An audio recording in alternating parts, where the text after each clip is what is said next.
আইন বিধি এবং কানুন দ্বারা নির্ধারিত সেই সর্বোচ্চ সুযোগ যা রাষ্ট্র কক্ষিগত করে রেখেছে, আমি অবশ্যই তা আপনাদের জন্য উন্মুক্ত করব। বাংলাদেশের চলচ্চিত্র আন্দোলনের জন্য সেই রোডম্যাপ শুধু চলচ্চিত্র আন্দোলনের না করে সেটাকে চূড়ান্তভাবে সমাজ পরিবর্তনের আন্দোলনে আপনারা রূপান্তরিত করবেন।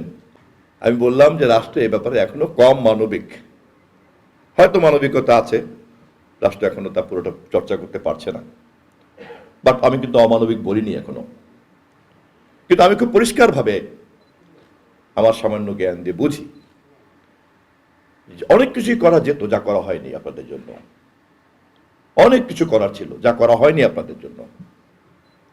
কেননা এটা যে একটা সভ্যতাকে, সমাজকে, দেশকে, এমনকি আমাদের এই 56,000 বর্গমাইলের এই কাঠামোতেই যে লক্ষ্যগুলিকে আমরা নির্ধারণ করার কথা রাষ্ট্র সরকার আমরা বারবার বলি বা বলে আসছি, সেটাকে কার্যকরী করার জন্য চলচ্চিত্র যে একটা অনেক বড় একটা শক্তিশালী মাধ্যম, এবং এখানে যে দয়া করে আপনাদের মতো মানুষজন যে যুক্ত হয়েছেন বিত্তবান হওয়ার স্বপ্ন বাদ দিয়ে, এতে যে রাষ্ট্রের ধন্য হয়ে যাওয়া উচিত এবং যতটুকু সামান্য সম্ভব ততটুকু তাদেরকে পৃষ্ঠপোষকতা দেওয়া উচিত, এই বোধ এখনো রাষ্ট্রের মধ্যে আমরা তৈরি করতে পারিনি। একথা আমি নির্দ্বিধায় স্বীকার করছি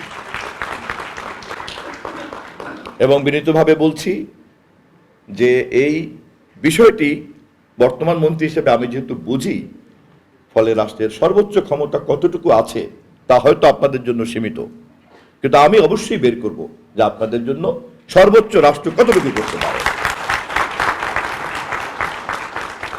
আইন বিধি এবং কানুন দ্বারা নির্ধারিত সেই সর্বোচ্চ সুযোগ যা রাষ্ট্র কক্ষিগত করে রেখেছে, আমি অবশ্যই তা আপনাদের জন্য উন্মুক্ত করব।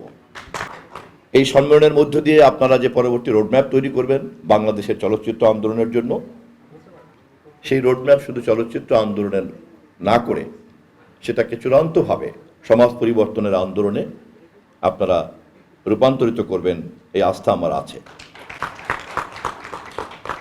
এবং সমাজ পরিবর্তনের এই কথাটা কোনো নির্দিষ্ট আদর্শের প্রোপাগান্ডা না।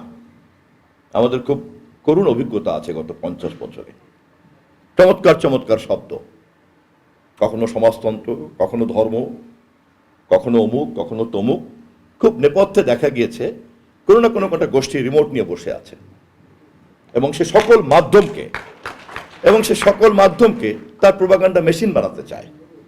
মুখে বলছে সমাজ, মুখে বলছে রাষ্ট্র, মুখে বলছে সভ্যতার কথা, আসলে সে একটা গোষ্ঠী আদর্শের নামে সে একটা চিন্তাকে আরোপিত করার জন্য এই মাধ্যমকে ইনস্ট্রুমেন্ট হিসেবে ব্যবহার করতে চায়।